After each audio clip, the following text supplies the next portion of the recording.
Hello again, everyone. Welcome back to Albion. We're back at Belloveno. I think maybe if I talk to Karaya, we'll, might trigger that. Or maybe it's just a thing where that's what conversation you get the first time you're supposed to talk to him, like he's there before. And if we just talk to him again, everything will work out. I don't know. We'll try it. Once we talk to Karaya. We can at least let her know... How do I get around here? There we go. We can at least let her know that everything is fine and she helped prevent an assassination. If... That's not Karaya.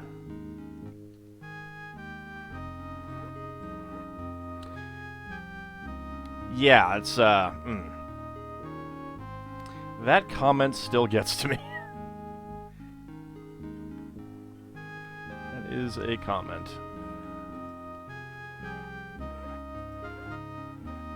Yeah, we talked to Kunag already. Where's Karaya? Did she disappear? I mean, she's in a red dress, if I remember correctly.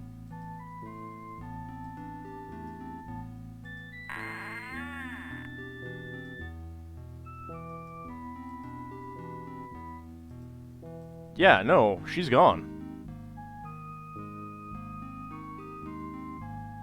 Alright, am I just missing her? Is she hiding somewhere? I mean, she was in this room.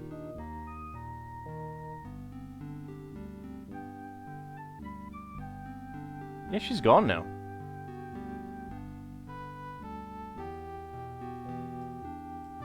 Huh. Well, she's not gonna use these boots. I mean, if she's gone, Is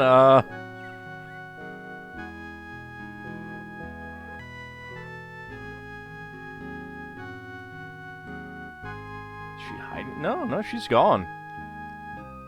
Huh. Maybe it's a timing thing, but I didn't think so. I thought she was here every time I came here before.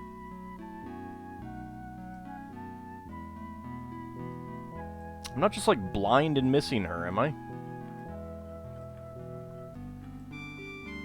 I don't think so, no.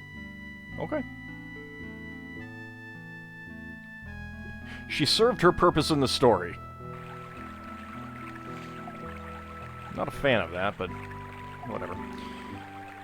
Let's see. Weaponsmith, there's a few things that I have that I want to sell.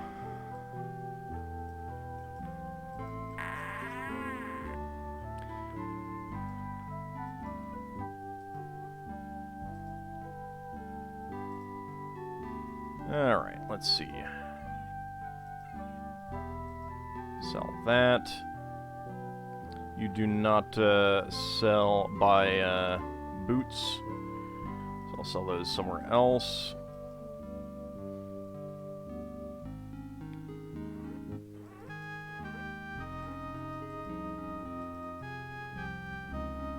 So I've taken some of Raynor's stuff away. I'm going to need to save it.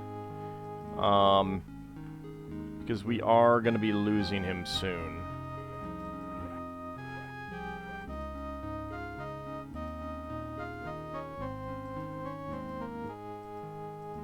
I mean, if you're paying attention to his stats and his stat growth, it's pretty obvious that he was not a long-term party member, to be honest. We'll be replacing him with someone else in short order.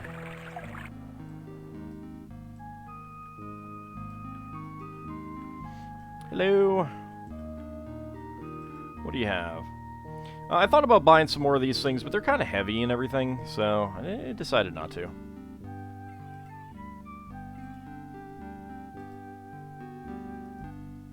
Got a lot of gems.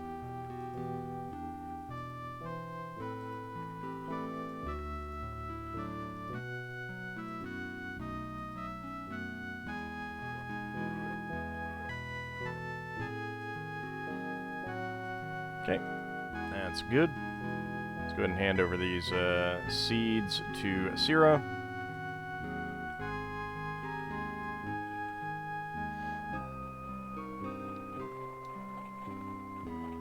Like, a lot of those items give you penalties to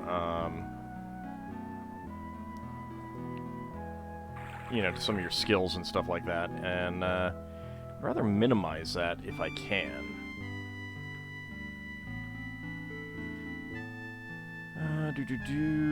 Yeah, okay. I can sell you these.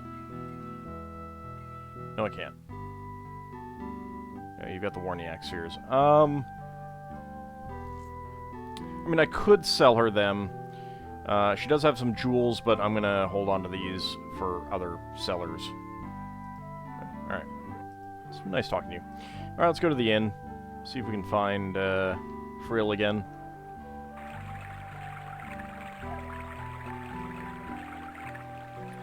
And I'm going to save it real fast because I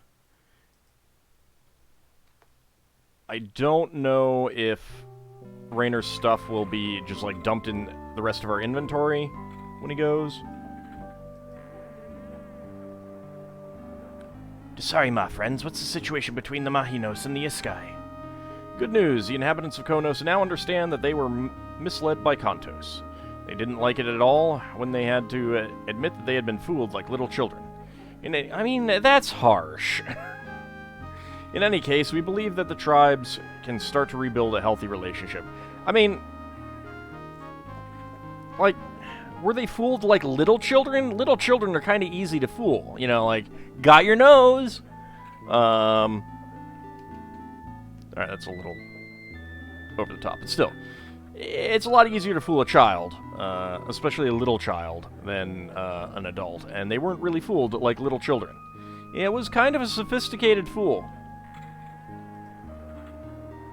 That is good news. Now nothing stands in the way of a small journey by sea. Shall we leave immediately? Yeah, why not? Good, then please follow me. Tom, let me say something before you continue. After all the excitement, Melthus and I would like to have some time together. I would like to ask you and the others to go on without us for a while. Once we have rested, we will gladly join you for more adventures. We will be in the tavern in Srimalinar, if you are looking for us. I understand. Now wish you and Melthus a beautiful time in Srimalinar. We'll certainly see each other again soon. Best wishes. Best wishes. Until then, Tom. Oh yes, if you need any of our equipment, please feel free to take it. Sierra and Melthus offer their equipment. Ah, okay. I think... Alright, so this is Sierra's. I mean, I've got it saved, so I'll take the money. I'm gonna leave everything else. Because I don't think she has anything that I need for the party. Other than the money. You want to leave the rest of the items? Yes. And again, assuming that these are actually do stay with them, because it'd be kind of cruel if they didn't, and you get them back and they're, like, naked. They're like, oh, well, we tossed all the stuff that you thought you didn't want it. Sierra and Melthus say goodbye, and the others follow Frill to a small ship, which immediately sets out to sea. Okay, so it does look like we'll get that opportunity to take stuff from Raynor. The ship has a small crew of unusually quiet Iskai who seem to know Frill well. Frill assumes navigation of the boat, and so begins a several-day voyage to the south. I'm honestly not sure which is the front of that boat and which is the back. Finally, a curtain of mist comes into view on the horizon. The small ship rapidly approaches it. Oh god! We're going into Ravenloft!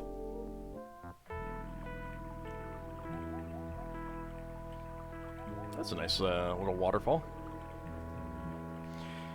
A little island looms out of the fog. A place of incredible beauty is revealed to Tom and his companions. The island is subdivided by canals and covered with majestic trees.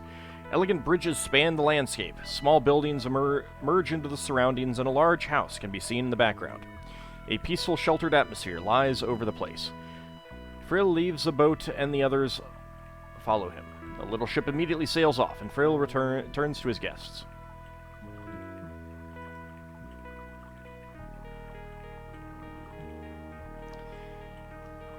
Welcome to the island of the Gigantos, or the Enlightened Ones.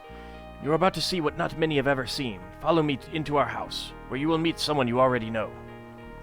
I will. The companions follow Frill without speaking and are absorbed in their surroundings. Oh god, it's eating us! Sorry, I thought you meant that sort of absorbing. I want to see what that is. That's a nice looking... Yeah, it's a nice looking bridge here. Construction style and skill don't really match what else we've seen here. Kind of curious why this appears to be ruination, this road here. I heard a harp. Should we not go see the harp? Apparently not.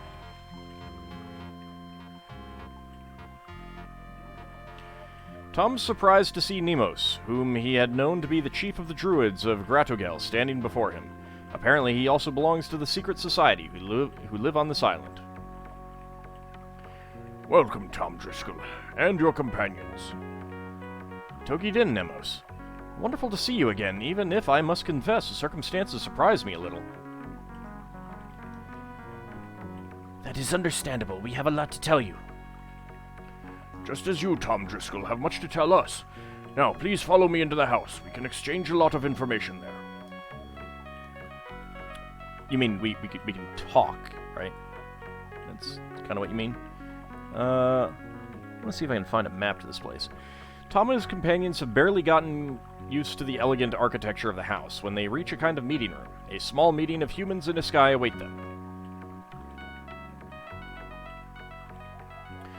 Greetings again, Tom Driscoll. Now, before we all tell you about this place, let me introduce the people who belong to our gathering.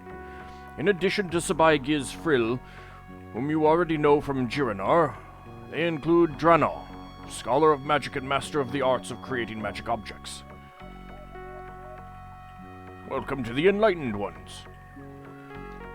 Sabai Dre Beer, a master of healing. Desaima, Tom Driscoll. Irkith, scholar of sagas and stories from olden times. Greetings, visitors. And finally, Harriet, our youngest member. She hears the voice of Anime Bona. But she watches anime? No. I don't know what that is, but no.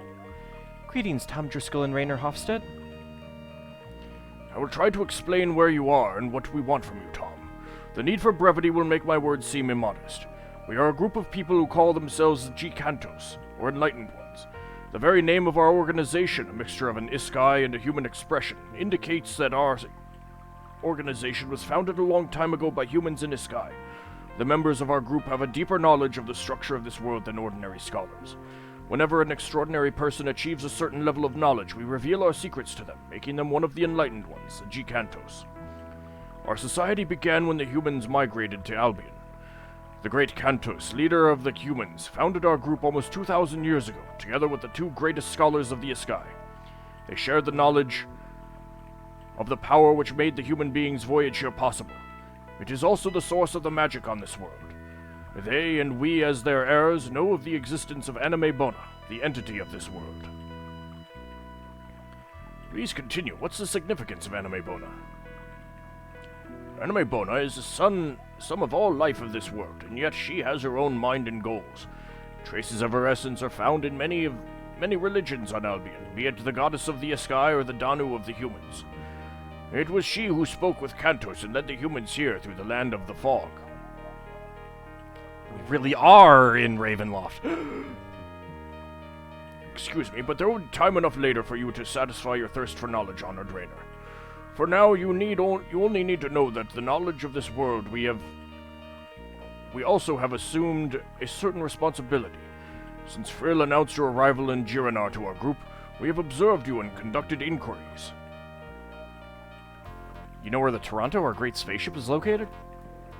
We do indeed know where the gigantic metal object has landed, Tom Driscoll. And even though it has landed in the Great Desert, it concerns us. The ship is the embodiment of all reasons why Cantos led his people from it. Let's see if I can pronounce this. Enkna.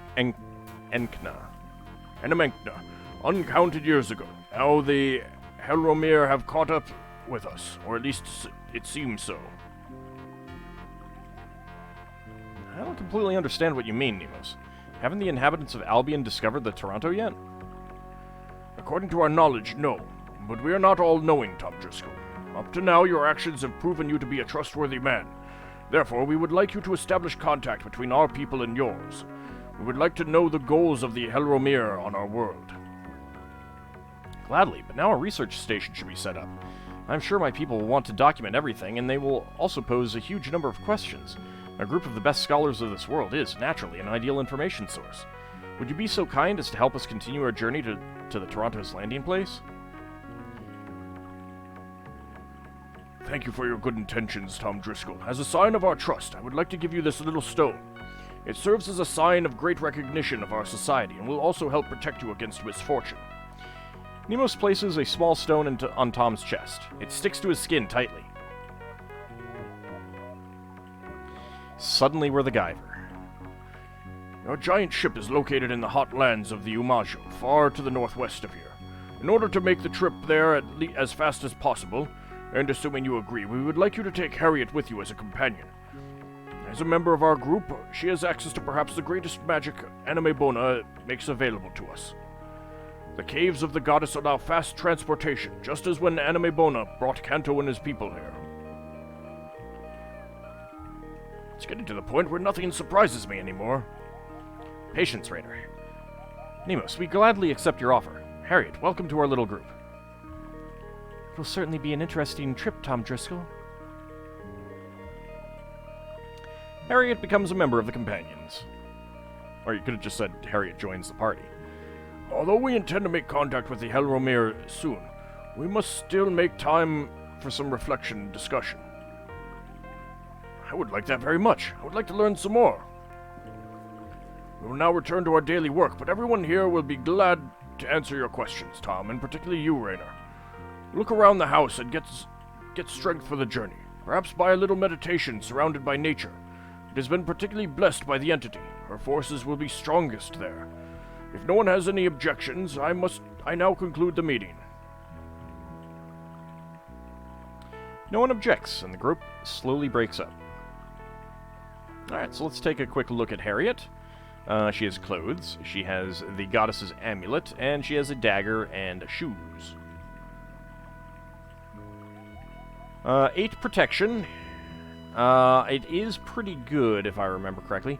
This amulet is a sign of my association with the Gigantos. I will not give it away.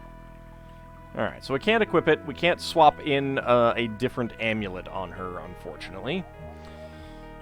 Strength 35 out of 50, Intelligence 55 out of 99, Dexterity 33 out of 60, Speed 42 out of 50, Stamina 30 out of 55, Luck 20 out of 25, Magic Resistance 28 out of 55, Magic Talent 75 out of 99, Close Combat 20 out of 40, Long Range Combat 32 out of 40, Critical Hit 0 out of 3, and Lockpicking 10 out of 40. She has no food right now. I should probably do something about that. Let's see. She is 26 years old, Gigantos, Enlightened 1, level 10. So she is the Enlightened 1 class. She has 40 training points right now, 1,100 experience points, 50 out of 50 spell points, 30 out of 30 life points. The languages she knows are Iskai and Celtic. And I'm going to put you up here for now. Actually, let's get Kunak there, get you there. Rainer, you get there for now. Alright, well, and she can carry 35,000 grams. So we're definitely going to need to get her some equipment, some food. I wish that there was a share food option, but there isn't. But let's go ahead and start talking to some people. Hello. I wish you health and a peaceful ends. What's your profession? I am Beer, healer and teacher of the healing art in this place. You look curious. What do you wish to know? Well, how many licks does it take to get to the Tootsie Roll center of a Tootsie Pop? What do you know about ends? Ends is that which makes you alive. Ends is your eye. Ends is that which differentiates you from the dead, as well as from all other things which exist. Okay. My ham. Got it. Okay. It's been nice talking to you. You don't seem to have a whole lot else to say at the moment. Hello. How about you? May Anima Bona be with you, Helromir, Tom. What's your profession? I'm Irkith, and I have a lot of insight into the old songs of Homer. If you'd like to know something, then just ask. Do you know what he means by the Blind Dark Sea? Homer. Homer's songs are an accurate image of the war between the two poles Anima Bona and Anima Enkna, especially the second part, which deals with the wanderings of Ulysses. Why did you call him Ulysses rather than... Well, no, okay, no, actually, I know why, actually. It's very instructive, for Ulysses incorporates the principle of Anima Enkna like no one else before his time. For him, adjusting to the flow of events is no longer important. He no longer feels himself to be a part of the flow of Anima Bona, which man had always felt up to then. For him, adjusting to the flow is only superficial. He is like the boat which conquers the river because it superficially matches its movements, but he uses its abilities to conquer it for his own purposes, purposes which belong to an entirely different world than the purposes of the flowing river. In this way, Ulysses hopes to escape the threat of the river. Tell me about Ulysses.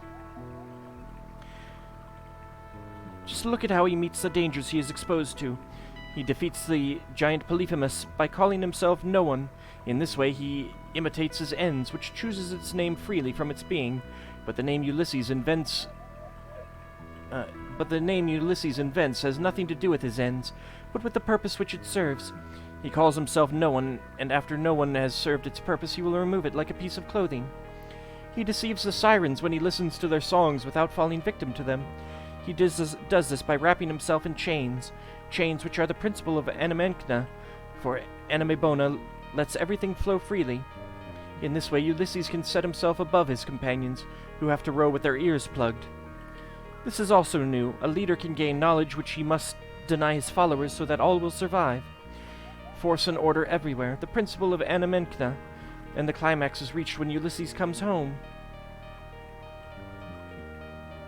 Tell me about the Helromir. There is no doubt that they are very clever people. Some of them even succeeded with their casual logic to recognize that Anima Enkna is not the only son of the unknown god.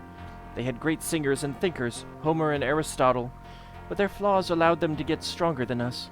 They developed writings as did we, but their writing soon began to no longer just mean what it said. For them, the writing was what it said, and their words were what they meant. The flow of the language froze, and they began to stack individual concepts one onto the other like stones. Their language lost its spirit. They were still very clever, but without spirit. They built the tower of their words higher and higher, and converted everything magical, which they feared, into dead material, and filled it with new spiritless life. But they completely control this undead material. It's a odd way of putting it. Who is this unknown god? It's typical that you, a Helromir, would ask about that. He is unknown, therefore there is nothing more to say about him. How do you know it's a him? Magic? Since magic has no words, it is difficult to explain. Imagine that you were with friends, and all of you had a vivid concept of an event. This event will happen when you have the right access to Anima Bona. For Helromir, it is very difficult to grasp, but who knows? Perhaps Drano, our magic teacher, can help you. Have him explain to you precisely how our transport caves work. Okay. What do you know about the transport caves? Naturally, Drano knows more about that, but this much I can tell you. It's a really good thing. You can use it to travel to any place in Albion in a split second. It is our strongest magic. That would be handy. Ends? I will try to make this clear to you. That which brings you to speak of I, and thus to mean something which differentiates you from others, is the ends. But the ends is more than that. The ends is everything you are. If you try to describe it in words, you will fail, because words are fixed concepts for you. They don't flow. Perhaps you should ask our healer. I mean, words vary over time.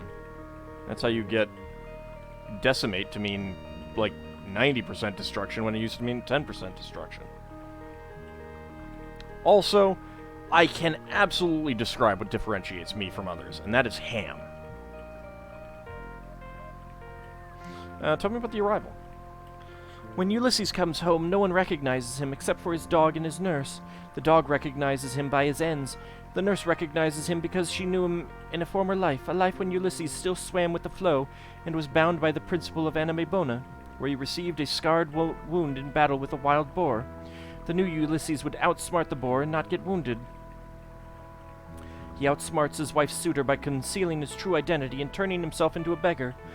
Bathrig later used the same self-denigration, and he always said that whoever denigrates himself will be raised at the end. In any case, Ulysses' untrustworthy wife recognizes him. Untrustworthy? I mean, there is some debate about that, I suppose. Recognizes him when only when he pulls the bow, which can be pulled by no one but Ulysses. And here, for the first time, Ulysses consciously returns to his own ends and subjects himself to it for his own purpose, the purpose of protecting his family and retaining his lordship. He succeeds in doing this by so convincingly that before long everyone is emulating his image. They did not even notice that they lost their freedom. In the end, they all became the no one who conquered the giant. I feel like our scholars would have some pretty heated debates with you. Bathrig? He was the son of Sathar, but much more clever than the latter because he did not conquer the Celts through war, in which they were difficult to beat. Rather, he enticed them by preaching the unknown god to them. Unfortunately, this was very enticing for many of the Celts. They did not recognize that by preaching the unknown god, Bathric gave him a name, as is the nature of the Helromir. Cantu discovered his true nature and, at the same time, saw that the earth was lost to the Helromir. He with the last faithful ones to Albion, a place where the Helromir did not yet have access. Their Tower of Words was not yet high enough. Now it appears to be.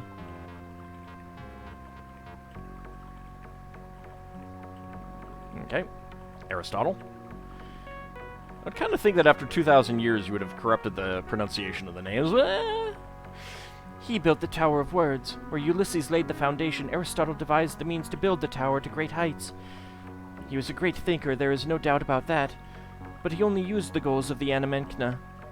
The Helromir value him as a founder of logic, and for them, that is the highest thing. But even through their logic, the Helromir have still not been able to understand the essence of magic. They may be stronger than the Celts, but they are still far from being everything. Tell me about Anamenkna.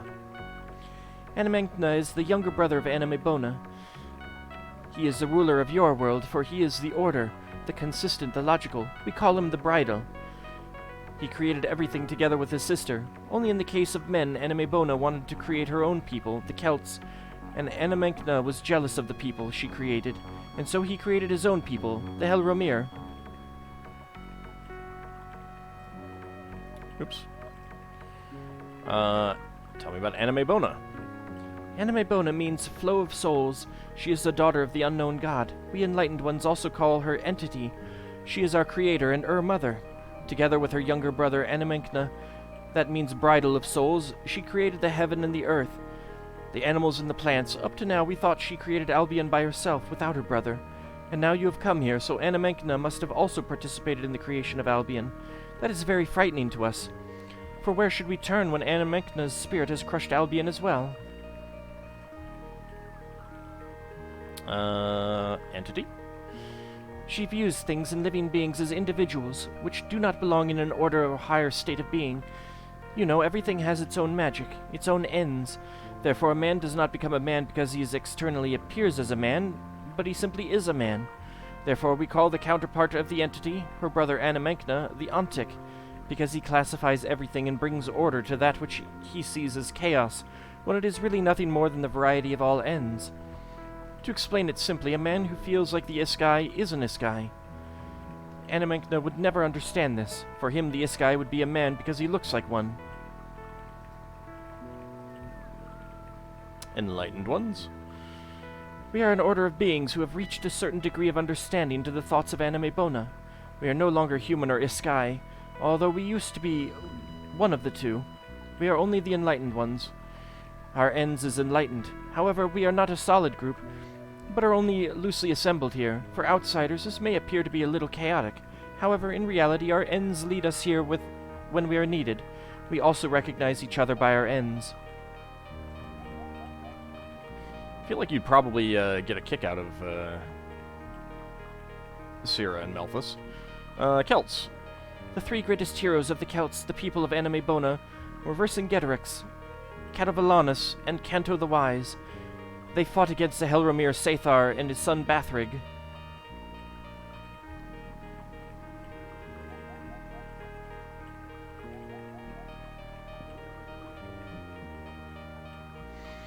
Okay, I now know what that one is. I'm not sure what this one is.